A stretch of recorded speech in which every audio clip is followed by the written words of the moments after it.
আজি আমি ঐতিহাসিক দলমুখ চাৰিআলি শিৱসাগৰ দলমুখ চাৰিআলি মুখ্যমন্ত্ৰী হিমন্ত বিশ্ব শৰ্মাৰ প্ৰতিমূৰ্তি দাহ কৰিছো। এই প্ৰতিমূৰ্তি দাহৰ জৰিয়তে মুখ্যমন্ত্ৰী হিমন্ত বিশ্ব শৰ্মাক আমি সকীয়াই দিব বিচাৰিছো যে অসমত বিহাৰী দিৱস পাতিবলৈ ওচৰতে নিদিয়া মুখ্যমন্ত্ৰী হিমন্ত বিশ্ব শৰ্মাক আমি ধিক্কাৰ জনাইছো। অসমত কেৱল অসমীয়াগিৰি চলিব লাগিব, অসমত কেৱল অসমীয়াগিৰি প্ৰভুত্ব থাকিব লাগিব। এই বিহাৰী দিৱস পাতিবলৈ কোন এইকেইটা জাতিত ওলালে অসমত অসমীয়া জাতিটোৰ মাজত ভাগ কৰি অসমীয়া দল সংগঠনটোৰ মাজত ভাগ কৰি মুখ্যমন্ত্ৰী হিমন্ত বিশ্ব শৰ্মাই এই অসমত বিহাৰী দিৱস পাতিবলৈ ওচৰতে নিছে। কোনে হুৰেন ফুকন, কোনে সঞ্জয় কিষাণ।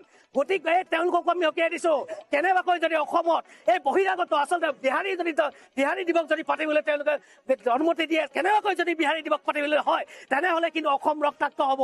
শৰাইঘাটৰ ৰণ কিন্তু এইবাৰ হ'ব মুখ্যমন্ত্ৰী হিমন্ত বিশ্ব শৰ্মাৰ বিৰুদ্ধে হ'ব। মুখ্যমন্ত্ৰী হিমন্ত বিশ্ব শৰ্মাৰ জাতিত ধৰি দালাল অসমীয়াৰ তেওঁক ভাল নোপোৱা, অসমীয়াক তেওঁক ভাল নাপায়। আচলতে সেইকাৰণে তেওঁ বিহাৰীসকলক আনি পেলাই বিহাৰী দিৱস পাতিব তেওঁলোকে উৎসাহ দিছে। আচলতে হিন্দীভাষী মানুহৰ ভোট সংগ্ৰহ কৰিবৰ কাৰণে মুখ্যমন্ত্ৰী হিমন্ত বিশ্ব শৰ্মাই জাতিটোক বিকিব বিচাৰিছে, অসমখনক বিকিব বিচাৰিছে।